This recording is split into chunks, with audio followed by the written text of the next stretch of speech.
Le tourisme militaire, ça vous parle? Je suis récemment allée au Hartmannswillerkopf en Alsace et avant j'étais déjà allée aussi sur les plages de Normandie. J'avoue que ça faisait très longtemps que j'avais pas fait de tourisme historique et encore moins militaire et franchement j'ai adoré. Et du coup j'ai décidé de vous répertorier quelques petits lieux de mémoire sympathiques à visiter en France. C'est les vacances, profitez-en, sortez les carnets et notez-moi toutes les adresses. Pour que ça soit plus logique, on va faire chronologiquement et on va passer par les lieux importants de la Première Guerre mondiale. Qui dit Première Guerre mondiale dit Verdun. Verdun dans la Meuse, c'est l'une des batailles les plus meurtrières de la Grande Guerre. On y trouve un mémorial et plusieurs forts que vous pouvez aller visiter. C'est un haut lieu de mémoire. Deuxième endroit, l'ossuaire du Douaumont. C'est à côté de Verdun, donc si vous faites Verdun, vous pouvez très bien aller là-bas aussi. Ce monument abrite les restes de plus de 130 000 soldats. À côté, il y a un cimetière et une grande tour que vous pouvez également aller visiter. Troisième lieu, Notre-Dame de Lorette dans le Pas-de-Calais. C'est la plus grande nécropole militaire française. Elle compte environ 40 000 tombes. Et juste à côté, il y a aussi l'anneau de la mémoire avec les noms de plus de 580 000 soldats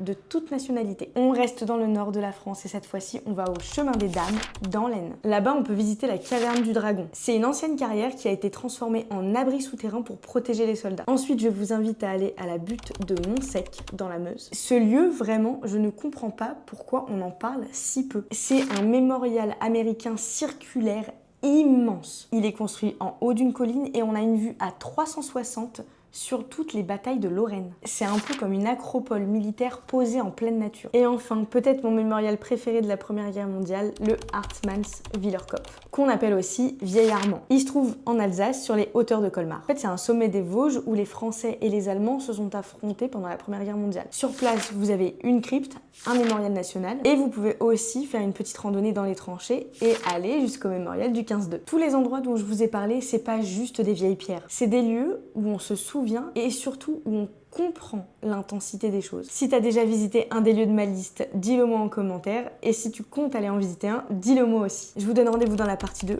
pour les mémoriaux de la Seconde Guerre mondiale.